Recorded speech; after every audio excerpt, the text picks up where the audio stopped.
but we should be. So welcome. The streams usually begin here, and then people join in on YouTube from you. Join in on Zoom from YouTube if you would like to. It's the best way to answer your questions. It's the best way to have your questions answered, rather. We will take some written questions, but the best explorations and answers happen when there's an interaction that takes place and not just a response to the written questions. So we prioritize the questions of live participants, and we just ask that you are muted when you're not speaking because it keeps the interference out. There's an interaction that takes place and not just. And why? Okay. So thank you everyone for being here. And quick little announcement before we begin that I just updated the Heartflow Transmissions website a great deal, which, I mean, it got a visual upgrade some months ago, but I wanted to fill in all of the information. But with all of the different tasks and projects I've had going on, I've been putting this one off. And if you take a look at the books page, all of the books are up there, including the just re-released Reclaiming Your Intrinsic Value, which was something that we came out with 2 years ago, and I just felt I reread it and felt that it could be tightened. Also in the transcript, there were a couple errors that got sorted out, and I offer it for just $1 now as an ebook, and all the other ebooks are 50% off for the next 5 days. For anyone who's been curious about them but not sure, or if you haven't yet filled the collection, just the ebooks are half off. And so if you find the book page on the website, it'll be pretty self-explanatory. And yeah, there's a lot of information about the sessions to make it clear and how to prepare for a personal session if that interests you. So let's let them come through, and I hope you enjoyed the session. And again, we do the questions in the Zoom first, and then written questions once everybody has had the chance to ask a question. And make sure you're muted when you're not speaking. And we go popcorn style until everybody has been able to ask a question in Zoom. See you on the other side.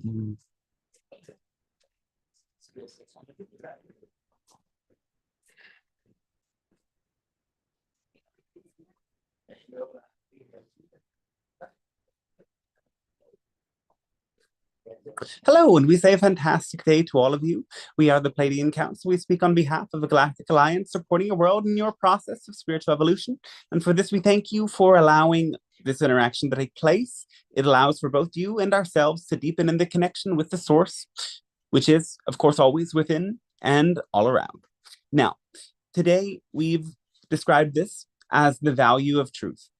And we want to first explore the idea of what truth is. Again, that the objective truth, which would be what is factually true from all perspectives, is something that you can't know from within your subjective experience. And so all attempts to find an objective truth that is 100% objective will inevitably result in a distortion. Not necessarily failure, but distortion. There's something to achieve by finding the most common truths, as in the truths that most people prefer, that benefit most people and support you in your growth. And so that's it.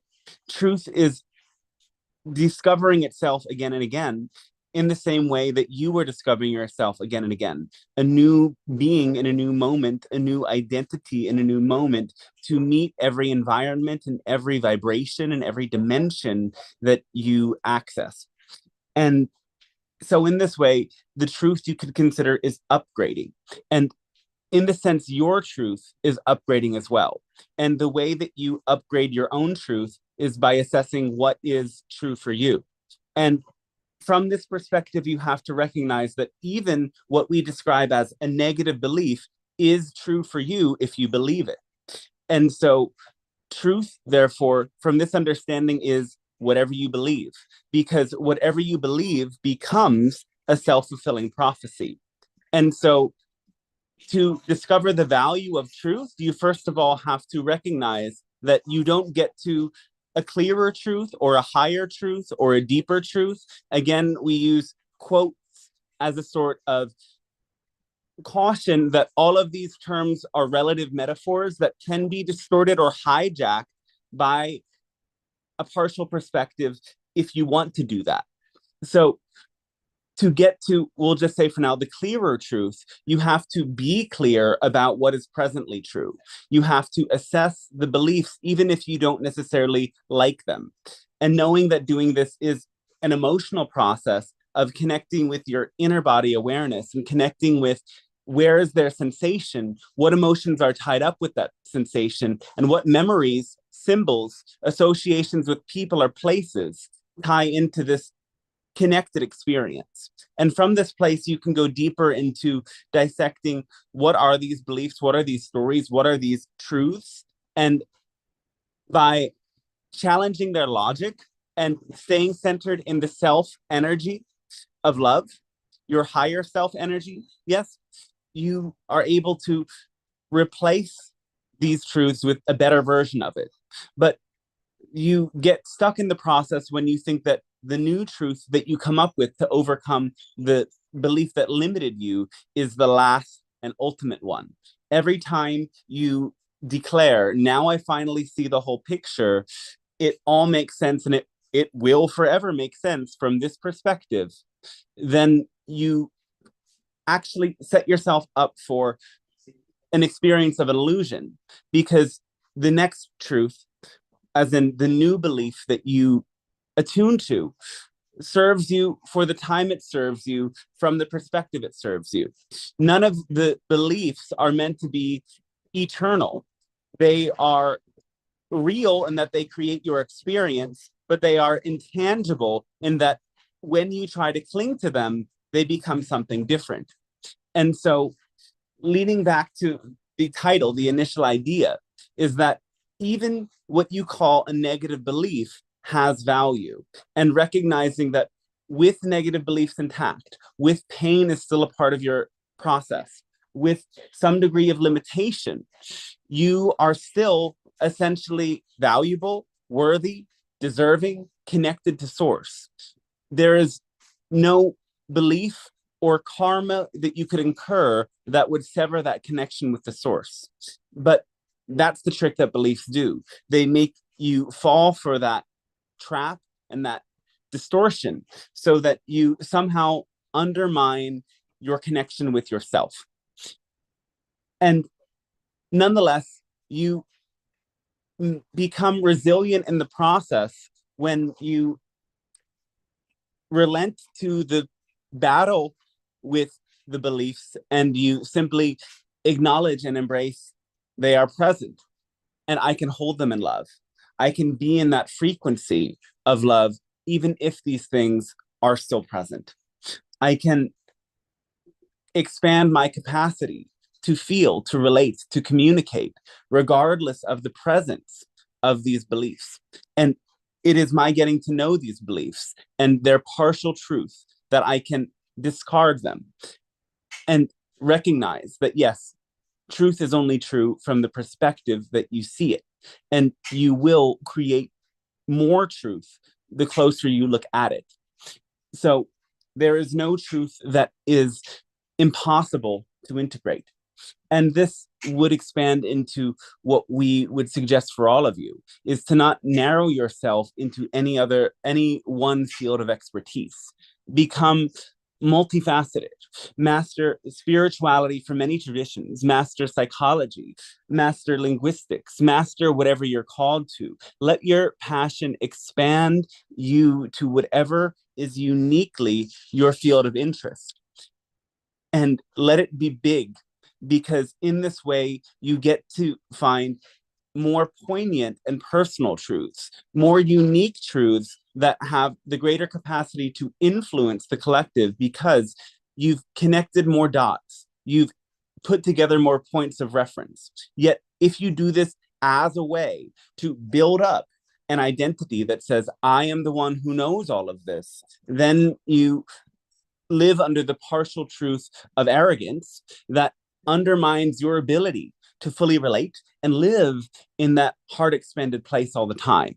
So all of the seeking must be done with that caution that you are already connected to the fundamental self, and regardless of how much information and stuff you stuff in to your mind, everyone has that same fundamental self, and through that self you are all just as much connected. So we thank you for allowing us to share this message with you, and we would ask, in which ways can we be of service, with your comments, musings, and inquiries beginning whenever you would like.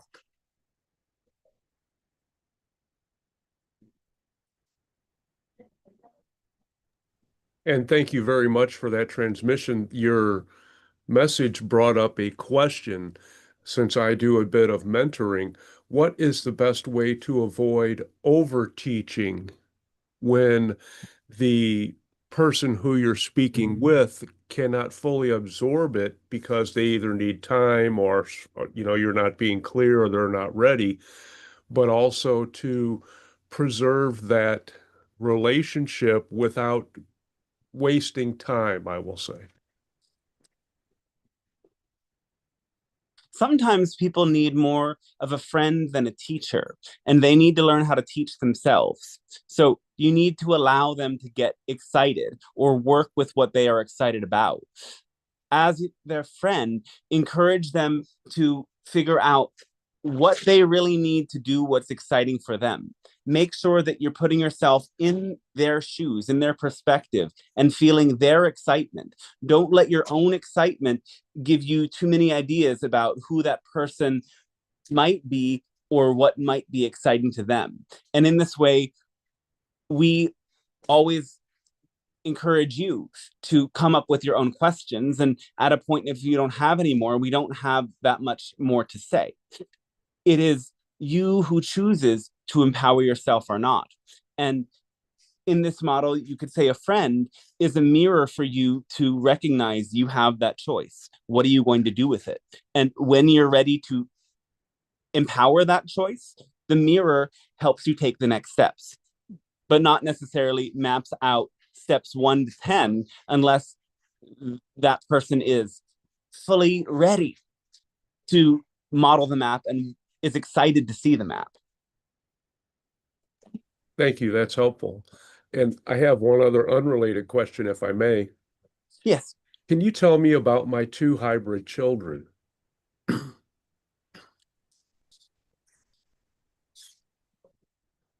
Beyond what you already know about them, they observe you, getting to know your inner child, and working with that energy, letting it flow through you. They encourage that playfulness, that innocence to be expressed and explored through you.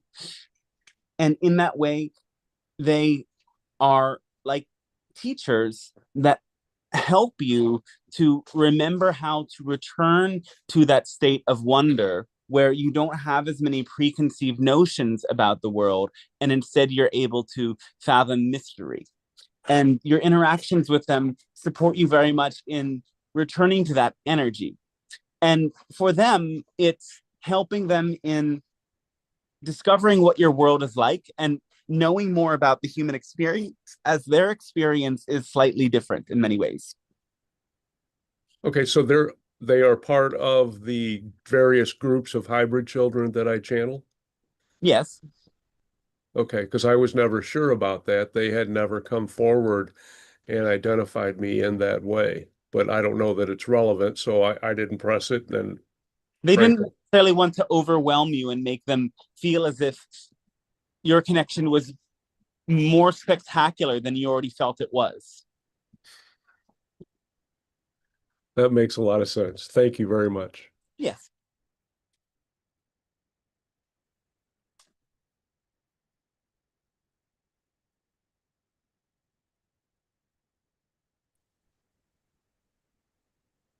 Hi, Pleiadians. Hello, yes. Hi, I have a question about love and appreciation. I've been thinking a lot about the 2 different aspects of it, and I would really love your interpretation or take on what potential differences or what are the similarities or overlaps or the nuances between love and appreciation. Well,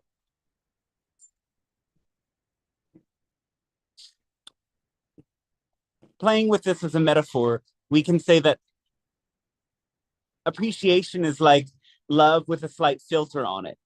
It's still allowing for there to be subject and object. When you immerse yourself in a total and complete love, you start to lose the complete distinguishment between self and other, because you feel so much their energy in you and your energy in them. There's a deeper connection where you feel wholeness through them. And appreciation is one step leading you there. Though often in appreciation, you're still able to notice that boundary.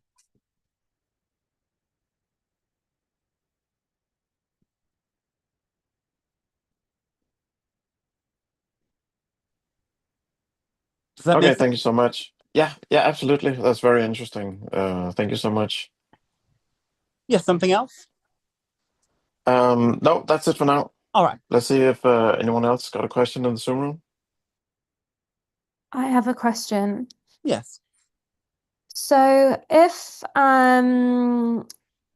someone had been in a situation, we're talking about belief systems, and sort of it was a heavy kind of sort of brainwashing scenario, how would they reprogram their brain from outcomes that have potentially been created in their mind, but they're not real, but they feel real, if that makes sense? Well, we would start with the logical approach that many of these outcomes come through specific beliefs about morals and karma that aren't necessarily grounded in reality. Remember, the simple definition of this karma is what you put out comes back. So oftentimes, occult conditioning makes you dependent on the cult itself or the technique to be absolved and be in the clear, to not attract something hellish, you could say. And you simply have to recognize the fundamental truth is that you have the power to create whatever you want. You are free in this moment to create whatever you believe is possible to experience within the limits, of course, of physical reality. But belief is the first step, because if you don't believe, you won't try and do it. Now, in order to release the past, you have to act in the present. You have to take the actions that continuously prove to you that there's another reality, there's another level of experience, and that you are actually safe. And it is that continual integration while ensuring that you catch the old belief systems in their tracks and again remember to disprove them. For example, someone who believes that apples contain the karma of the original sin and cannot eat them might have to really sit with that and recognize that this is a made-up story that has nothing to do with the fact of apples. Apples are a nutritious fruit, and they might look at it from a scientific level. They might look at it from a metaphorical level. They might look at it from an experiential level and notice, is anything other than the voice in my own head making the experience of eating this apple difficult? And doing this enough times, eventually the belief is forever shed. So in this way, you can overcome the specific beliefs. And sometimes you might seem to be recurring a pattern because beneath the belief from the cult or the religion or whatever it was, there is nonetheless a core belief about self-worth or safety that comes from another experience that is interweaving with the dominating belief. And so you might sometimes have to look deeper. Note that oftentimes you are attracted to experiences in your adult life that reflect the same beliefs and dynamics that you had in your early life, but reflect some bigger or more adult level version of it. So, questioning, where did these feelings of paranoia seep into my being before I ever experienced this so-called cult? What was I afraid of? What lurked in the shadows before I ever believed in what they taught me?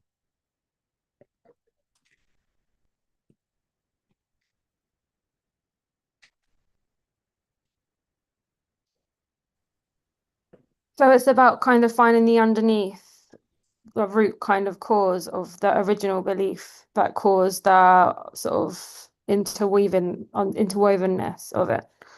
Yes, because again, the belief that you learned, we would call paranoid in its resonance. So before you were attracted to that resonance, there was some sort of vibration of paranoid within you. What was that? What is the deeper belief that this cosmology attached itself to?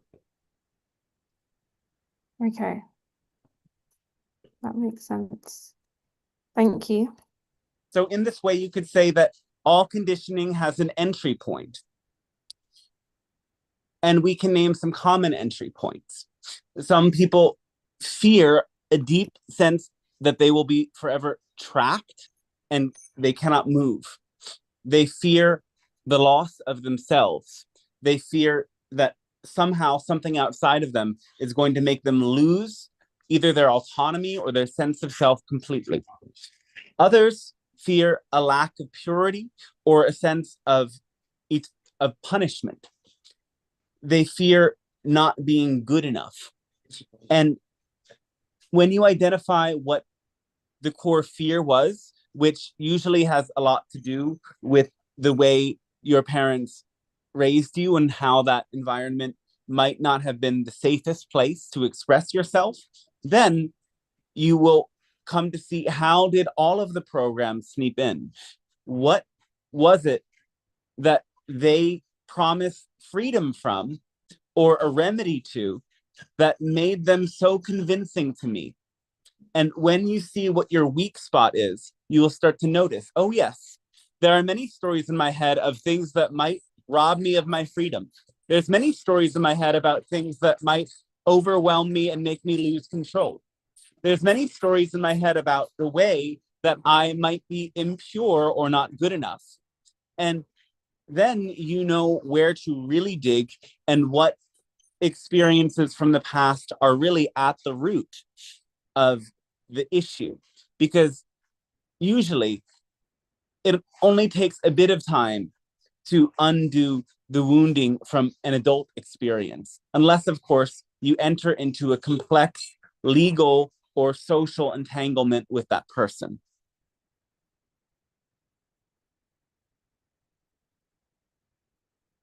Or if the situation lasts a very, very prolonged time. But generally, yes, the bigger roots come deeper. Okay. Thank you. Does that make sense? Yeah, that does make sense. I've written some notes so I can kind of look at them throughout tonight. Thank you. And just one more question on a situation then. If you lose a lot of life force, does it always come back to you? And what are the ways that you can sort of support that process?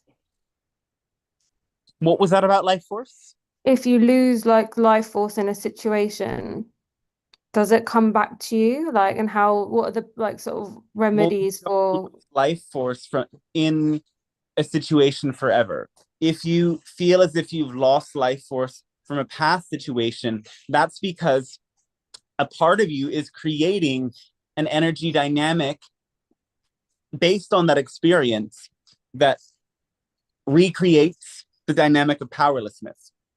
So another word for that is trauma. And so you don't resolve the trauma by going back to the past moment. You only resolve it in the present moment by recognizing that you have the capacity to do so. There might be a pent-up charge of energy. Perhaps in this case, it's an energy of anger that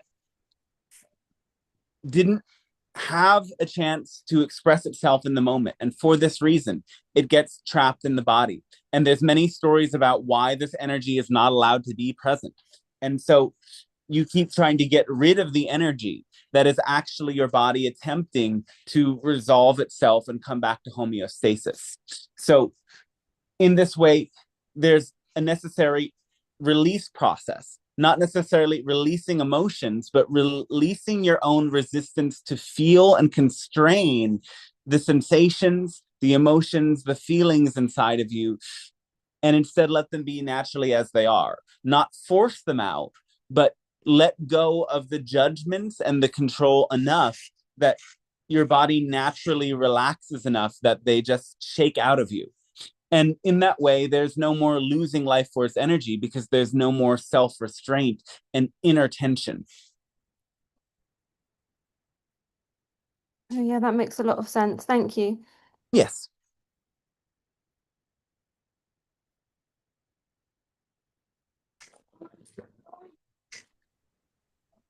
I have a question about the benefits of a guided meditation versus just a self-meditating. Well, for many, the idea of a guided meditation is a way that they give themselves permission to have instant access to their own subconscious mind, because it's difficult for them to picture an apple if they just sit down and picture the apple. But if somebody says, you see before you a wondrous tree around sunset, and you walk towards it and you notice apples on the ground, you pick it up and it is red and glossy, an image comes to mind. And if this is done in an intentional way, directed with the right energy, this can be an easy way for the subconscious mind to get activated, because the listener blends with the transmission and the words start to translate to symbolic imagery within their own consciousness. This sort of meditation is helpful for gaining meaning, understanding, and access to your intuition and subconscious. There are other forms of meditation, like from the Eastern lineages, that focus on awareness in the body or awareness of the breath. These more somatic level meditations are very attuned to giving you the ability to focus. And this focus translates to balance and coherence in every area of your life. And so we would say, again, follow your excitement, but note the different benefits of these practices and get to know how each of them feel, because they do have different benefits. And yes, with time, when you listen to guided meditations enough, you may find that you have that psychic access to simply allow your imagination to start to carry you into an astral state where you're presented with your guides, with information and energy instantly. Though generally that happens with time, and guided meditation is a great way to eventually get there. Thank you. Yeah, and that matches my experience in a guided meditation. I was able to do astral travel and meet a counterpart of mine. And when I do it for myself, it seems that it's more intuitive as opposed to astral. Yes. Thank you. Well, it can become astral. It's a gate that expands with time. So you can continue to use that self-directed practice to get more in tune with the astral plane.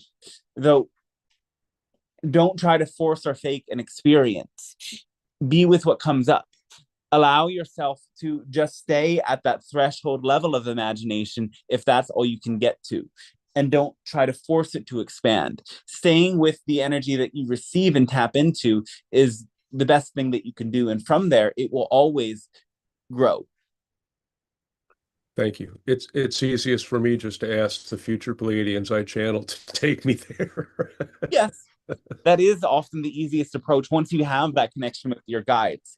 that is their purpose. It is to, in that sense, blend with you so that you can do the work together. Yes, thank you. And note that, yes, you can blend with your Pleiadian guides, but you can also blend with your animal guides. And in this way, as we are more multidimensional beings from the above, we work very much more with your intellectual being. But for example, for healing your body, sometimes blending with your animal spirit guides or your ancestral guides has a greater power to it, as it connects with that more physical and instinctual level. And for many issues of the nervous system, this level of healing is needed. That's very interesting. Thank you so much. We so appreciate your energy and your guidance. Thank you. Yes, so thanks to you as well. Hello, hello. Hello, yeah. Hello, Pleiadians, and hello, Dante. Hello, welcome. Thank you. So one of the last transmissions that I attended, I got you guys gave me something about the future, that Dante and I were in the same group or fractal, and I forget exactly what you called it, what the name was, but I'd like to know more about that group and more about this year that we're supposed to be a lot more visible. And if you could answer the question for me and for the channel and for Dante. Oh, all right. Thanks. Well, yes, soul group, oversoul, soul fractal, they're all different terms that in many senses apply. And the idea is that souls are sort of like those Russian dolls that stack on top of each other. There are groups upon groups of souls, and you are, in a sense, one beam of light that refracts from that bigger oversoul. And as you leave your body and are born into spirit, you return to that oversoul. And there are just as much other beams of light that spread out from that oversoul into incarnation at any specific moment. By nature, you are attracted to them. And yes, some of them are close friends, some of them are lovers, some of them are teachers, some of them are colleagues, some of them are even enemies. As often these most faded relationships are those that are most meant to be catalysts to return both parties into connection with their soul essence.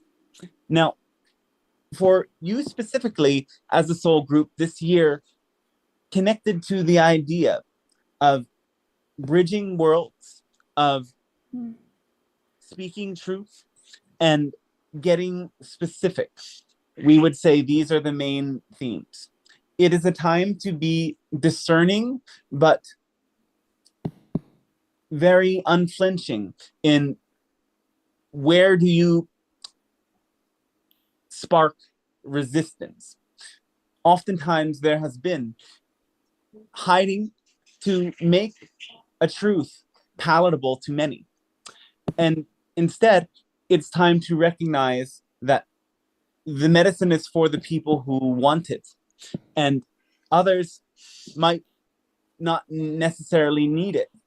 So attempting to portray it in a way that fits everyone isn't necessarily the thing to do anymore. Instead, you have to return to your own core frequency and express it as you feel, so that there's that deeper level of authenticity that expresses through you. Now is also a time for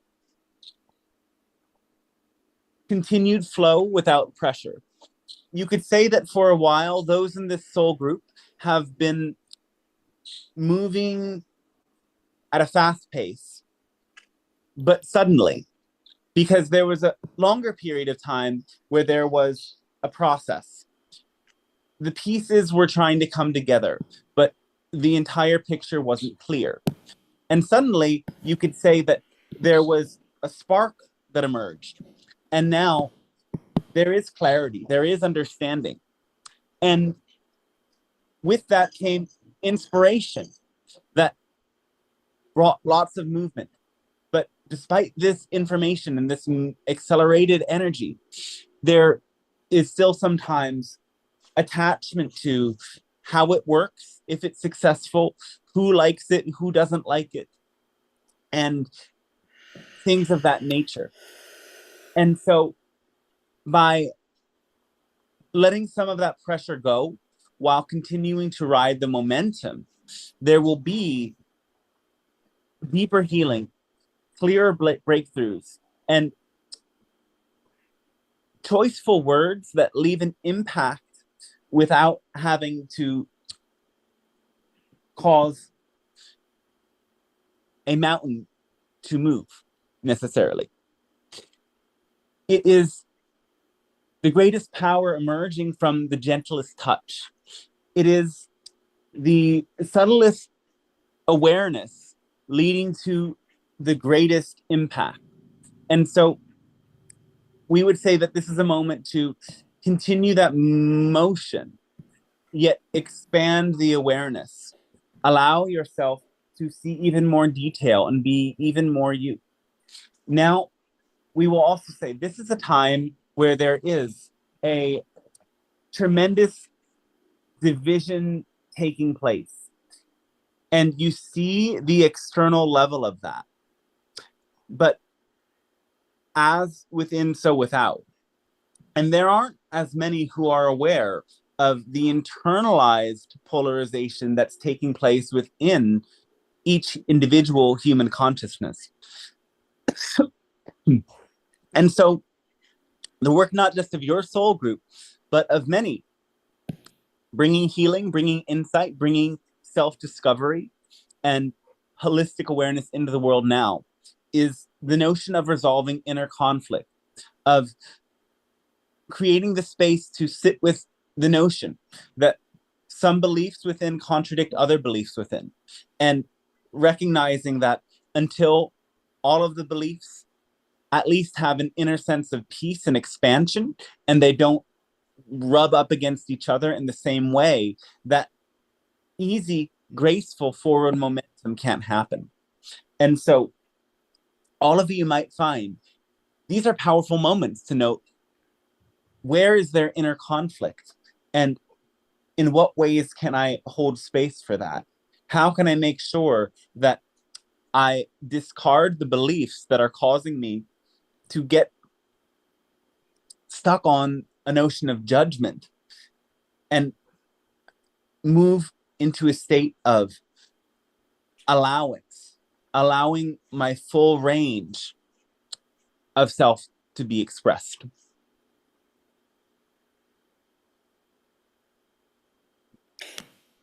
Thank you so much. That is a wonderful answer, and one that I think I understand like quite a bit. I've been listening to Dante and his channelings and really trying to dive deep into all of these things and how the universe works and my place in it, and souls over souls, following my soul journey, helping other people. And I haven't been challenged much until recently with all the changes in the world and how I show up in this way. And that's kind of surprised me. Yeah, I guess that's not, the question would be if you could talk about how our soul group can help people through these changes. The division. Yes. Well, the most important thing is the notion of empowered action. It's an awareness of the tendency that people have to turn emotions into performance or validation.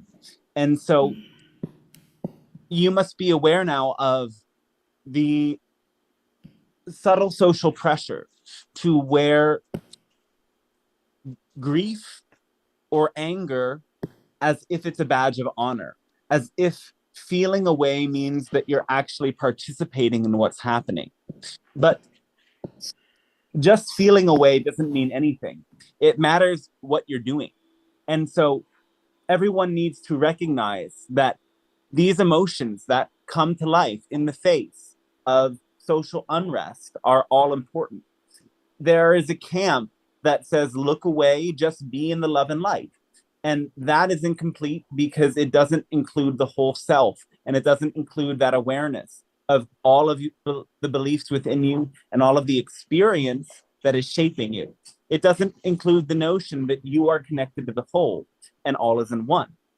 Just as much the notion that these emotions mean I'm participating is, we would say, almost worse, because it pulls everyone else into that inner conflict and creates a greater sense that, yes, I must feel this way to show that I don't like what's happening in the world.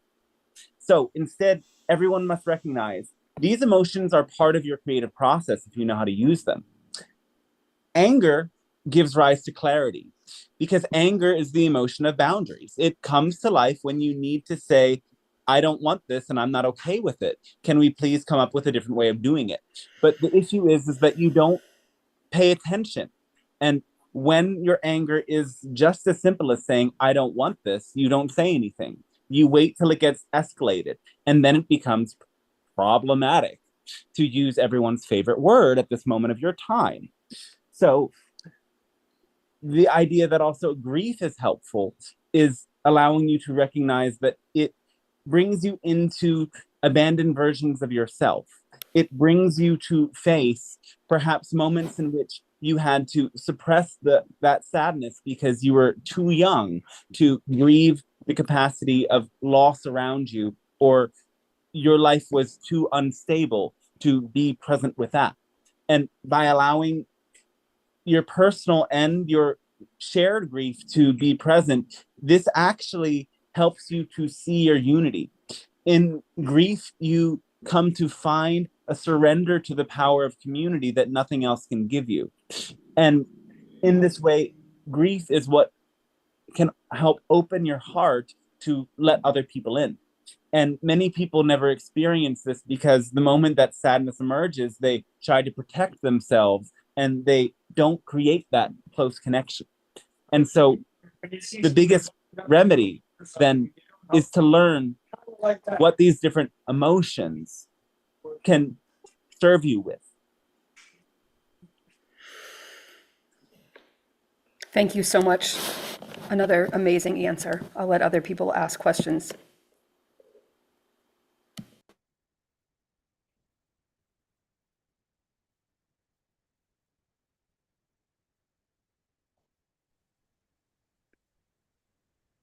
Hi, Pleiadians. I have another question.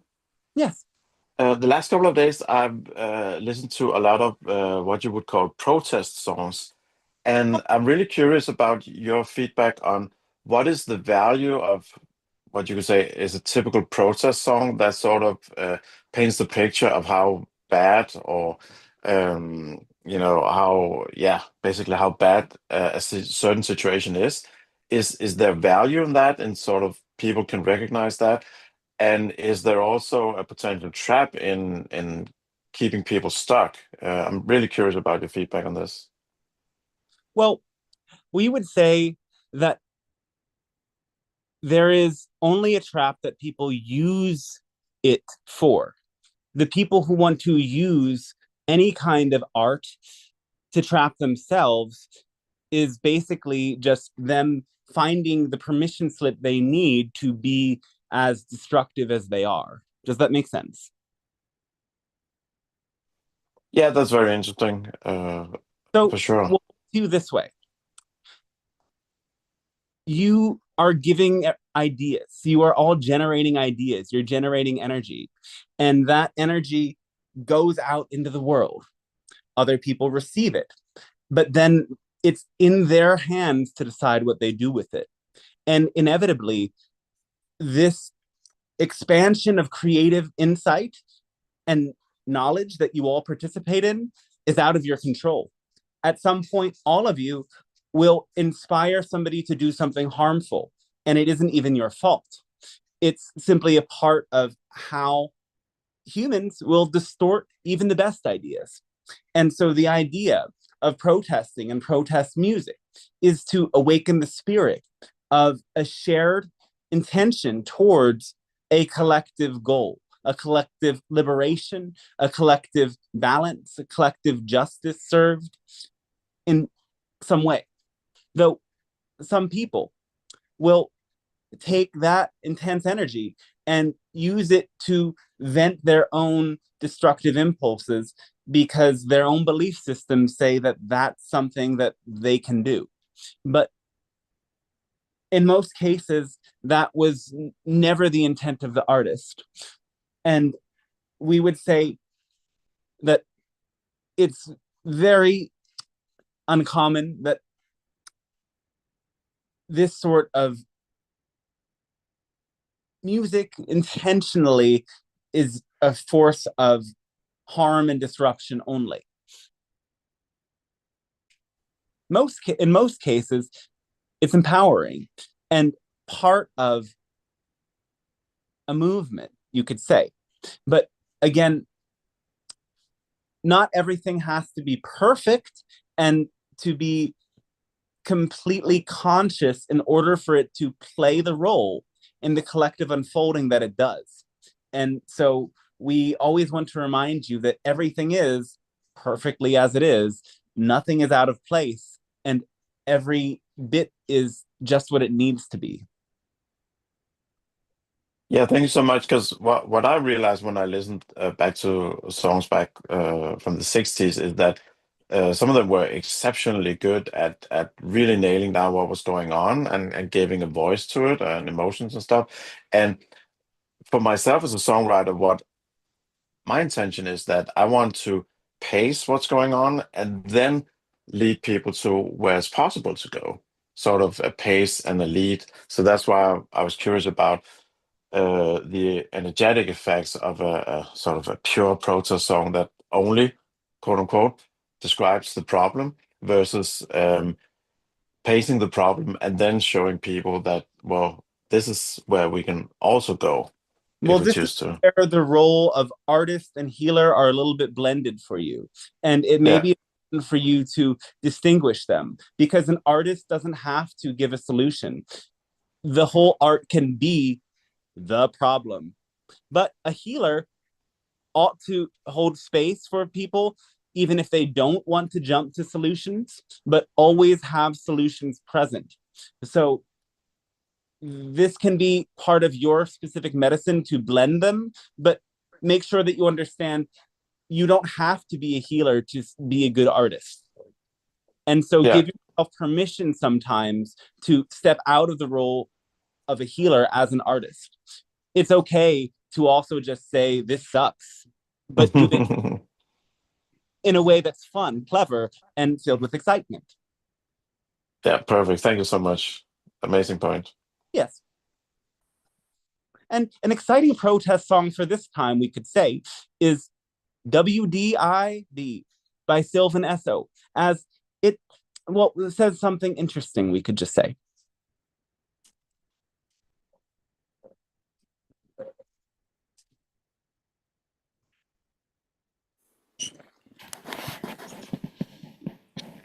I'm going to ask one more question.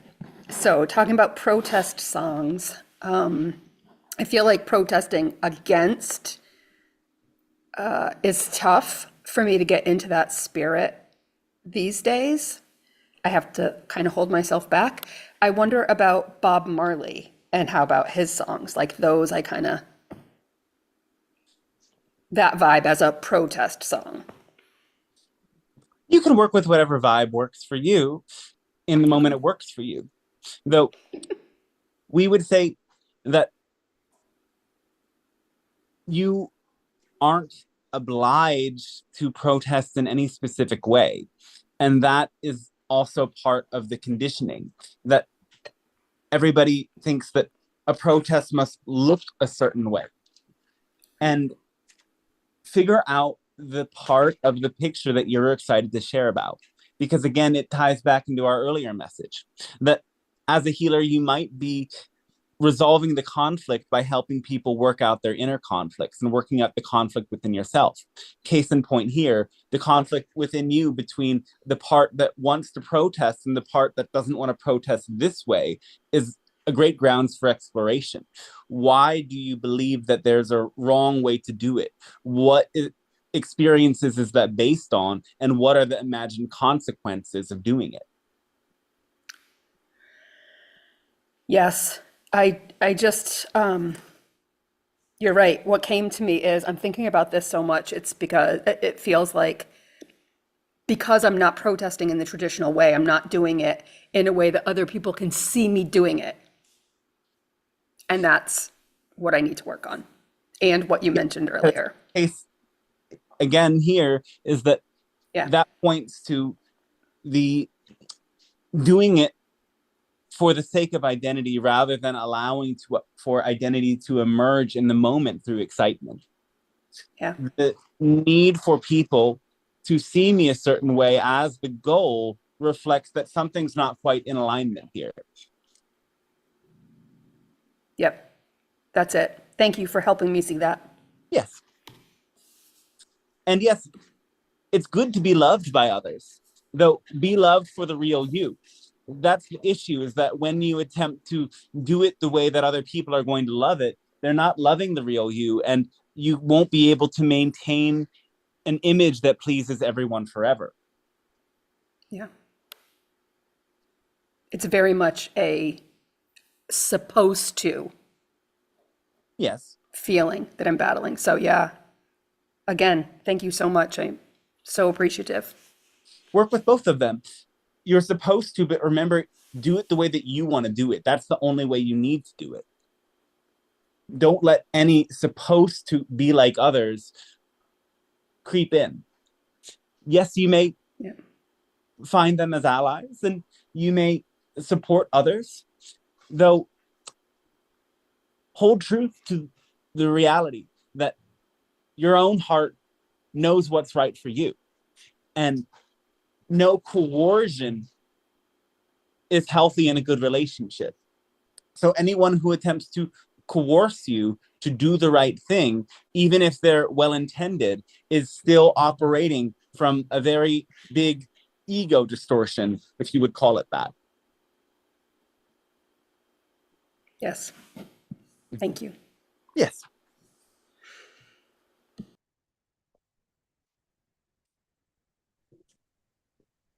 Hello, I have another question. All right. Could you tell us more about the simulation theory? It's interesting, but not necessarily real. It's a very fascinating notion, though, that can you generate a simulated reality that has this level of self-awareness? And we would say that, yes, it's possible. Experiments have been made, though ultimately it was concluded that it wasn't necessarily ethical. So you are not in a computer simulated reality, though it would be possible to create one.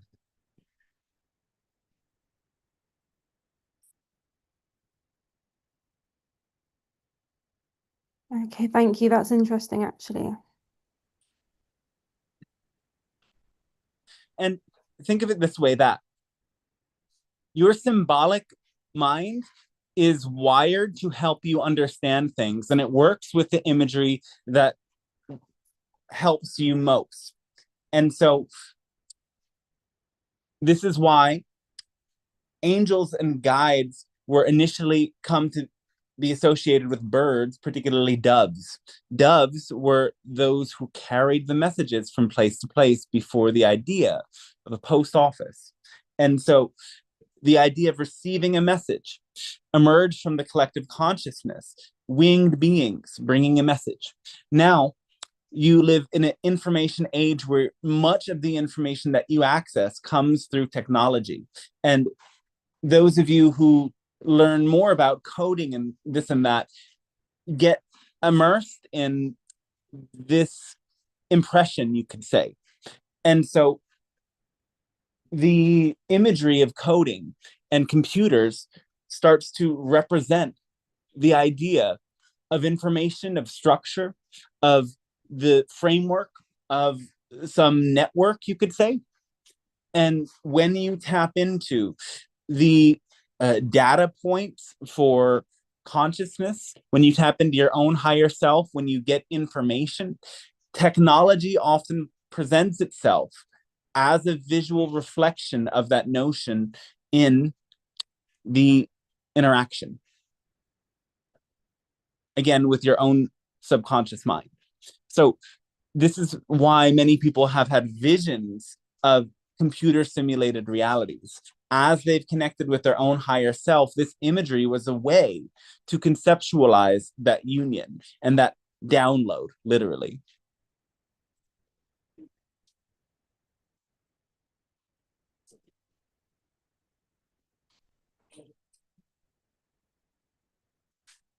Does that make sense? Yes, that makes sense. Thank you. Oh, yes, thanks to you as well.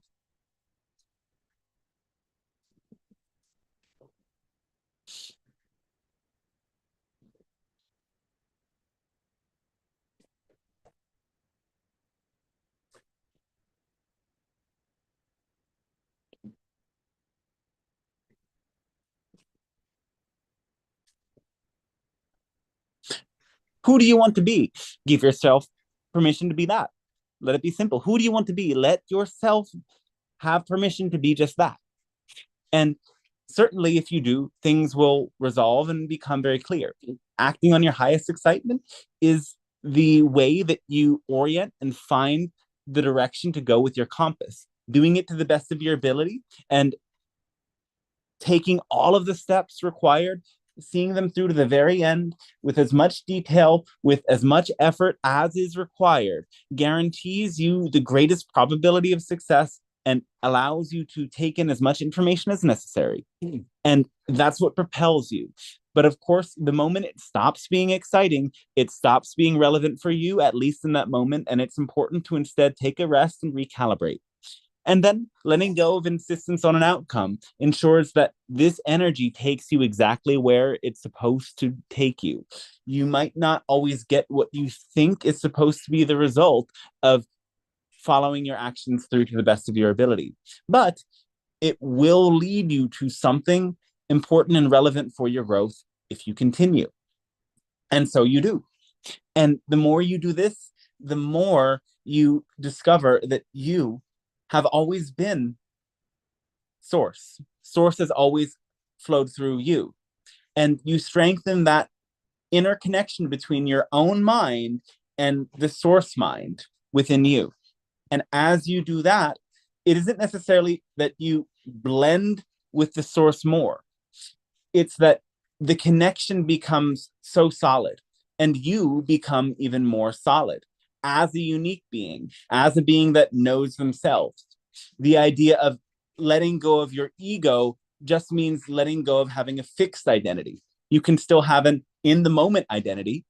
And in fact, the more that you get better at this, the more that you do have many in the moment identities. They're simply not fixed. They're not unchanging and they're flexible.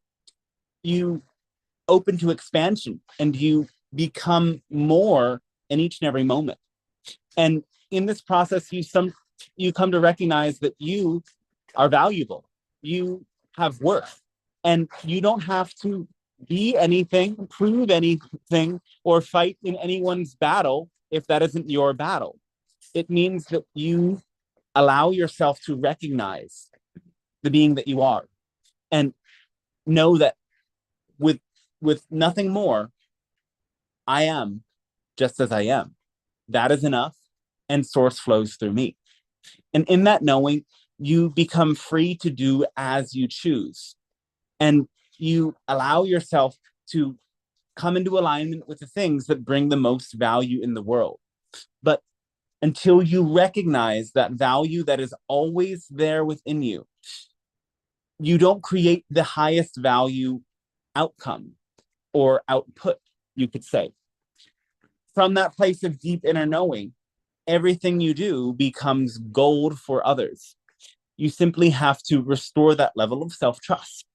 And that has been the intention of our transmission today. So we hope that these materials continue to help you discover the self-trust within, resolve the conflicts by recognizing that all of the parts within you have a need and intention, and those intentions can be fulfilled, just not in the way that your parts think they can be fulfilled. So upgrade your belief systems, knowing that those beliefs are still, in a sense, valid truths. They're just not the truth that you prefer. They're not the truth that will send you in the direction of your excitement if they create that limited low frequency energy. So we thank you once again, and we ask you to enjoy a fantastic rest of your day at this time.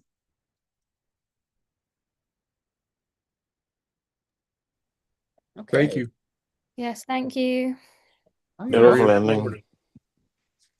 Thanks for Very being nice. one beautiful group. And yeah, I should say my apologies that maybe the some people said that the password in the email and in the Zoom wasn't correct. Or the email on social media. Yeah, the password is always 8888 now. It's the same as the last digits of it, 888. So just for future reference, I'll try to always include that in the right way, but somehow that misstepped me today. And if you hopped on late, I just want to share that the website's been updated and there's a deal right now on the ebook series. So they're all half price. And yeah, I just really want them to get out into the world. And I thought this would be a great way to introduce some new people to them. So you can get Living Love on Earth, Heart First, and Claiming Your Intrinsic Worth, as well as more. I think it comes to $16 total. The Heart Flow Transmissions has been updated. So check out the books page. Let's see how it works, what's happening. And maybe it's not working right now on my phone. There we go. Okay. So, okay, I need to reorient the books page, apparently. I thought I fixed it, but I think my phone's glitching. You can also check out the sessions page that has been updated and is more reflective of the kind of work that I'm offering now. It needed to be refined. It's the same work, but it's more clear in its description after having experience with this for a long time. So, and the channeling course that I offer is also something that you can do one-to-one with me if you want to gain more experience with channeling and intuitive healing. It's a very experiential learning, and you learn just through the pre-recorded videos, and then our work together helps you go deeper in it. And people are enrolling for the next course to begin whenever we're ready for that. So yeah, check out the books page, and you can see that the books there are all going to be discounted on the ebook variation for the next couple days. And I appreciate you sharing that with people who might be resonant for it. And yeah, all the support to really helps the channel and me continue to grow and put the time into this as, yeah. In any case, how was the transmission, everybody, and how are we feeling today? Wonderful on both. Yeah, it was fascinating today. Yeah. And as Great usual, it's like questions, the more guys. information we get, the more questions I have. Totally. Yeah. A lot I'm to sorry, Michael, go ahead. I just said great questions. I really appreciate those. Really went deep, I felt. So can't wait to listen to it again tomorrow. great. Yeah, I think these topics were really fascinating and some things that I've been thinking about too. Of course, because it's on the collective consciousness, right? Exactly. That's Yeah. the way it flows. Yeah, that's very cool. Any other exciting news to share? Oh yeah, I'm going to I was on the High Vibe channeling. If you check out that YouTube channel, I think that will eventually be posted. The recording of that, and there's another podcast that I was on with Huiki and Flameus in Iceland, and I did channeling with them. So I will post them and to the email list and maybe to the descriptions of some videos once they're up. So Yep. And the High Vibe one should be up Friday. that's great. Yes, there's another Oh, excellent there's guest. another one. Okay. Yeah, he graced I us thought with that- his presence. I thought that was already, I feel like that was already up. Okay. No, Yeah, I've there's watch that already then. 2 on there. I've been there 3 times now. Yeah. Yeah. Fantastic. We're Season. If grateful. any other people have podcasts or want to collaborate, like send me an Yeah, email. can you come on mine soon? Totally, I'd love to. Again, yeah, I'd love to do that too. I need to get back out, Amazing. get on there. All right. Thank you. Thank you. Thank you. Thank you. So we're continuing on Thursdays at this time. Hope to see you next week.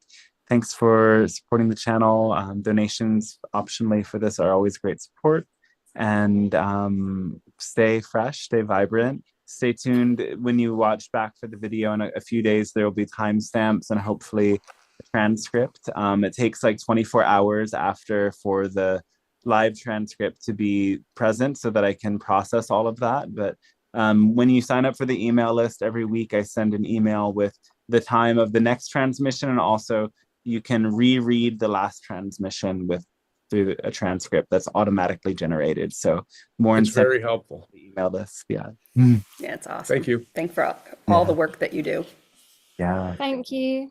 Thank you Bye, guys. everyone. Bye, everyone. Much love.